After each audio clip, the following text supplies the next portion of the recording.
كل اللي جرب الفراخ بالطريقة دي عجبته قوي وبقى يعملها كتير. عندي هنا كزبرة خضراء او اي نوع خضرة وفلفل اخضر وطماطمايه وبصلايه وفص توم. لا، هي نص معلقة توم يا جماعة ونص ليمونة. مش دي بس المكونات، لكن دي المكونات اللي احنا هنضربها في الكبة. هحط معاهم معلقة محترمة زبادي ومعلقة كبيرة صلصة، وطبعا لو معايا فرخة كاملة هضيف كوباية زبادي. دي مكوناتي بعد ما اتضربت. دلوقتي هحط عصير ليمونة، وهحط شوية زيت، 3 معالق ملح، فلفل اسود،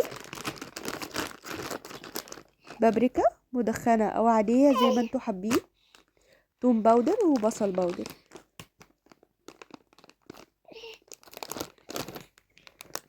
وحبة كمون وحبة كزبرة وبهارات فراخ. دي كل التوابل اللي انا حطيتها، وتقدروا تحطوا اي نوع توابل انتوا حابينه وتشيلوا اي توابل انتوا مش حابينه. هقلبها حلو قوي مع بعض. ومجهزه عندي الوراك فتحاها، تقدروا تستخدموها فرخه كامله او زي ما قلت لكم في صدور، في وراك، في اجنحه. مش هتقول لا، التتبيله حلوه وبتخلي الفراخ معايا طريه قوي. فبجد تتبيله حلوه قوي. وهنا بقى في الصينيه بتاعتي حطيت بصلايه وطماطمايه وقرن فلفل اخضر وملح وفلفل اسود، هقلبهم مع بعض وارصهم بالشكل ده.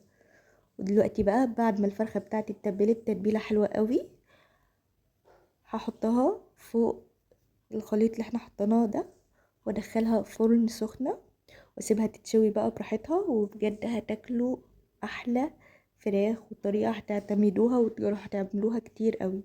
ده شكلها بعد ما استوى، شكلها تحفه، هي بتتكلم عن نفسها اصلا. قدمت معاها مكرونه محمره تغيير شويه عن الرز الشكل ده كده، وهحط فوقيها الفراخ. وطبعا البهاريس اللي من تحت دي مش بتترمي يا جماعه، دي بتتاكل طبعا جنب الفراخ.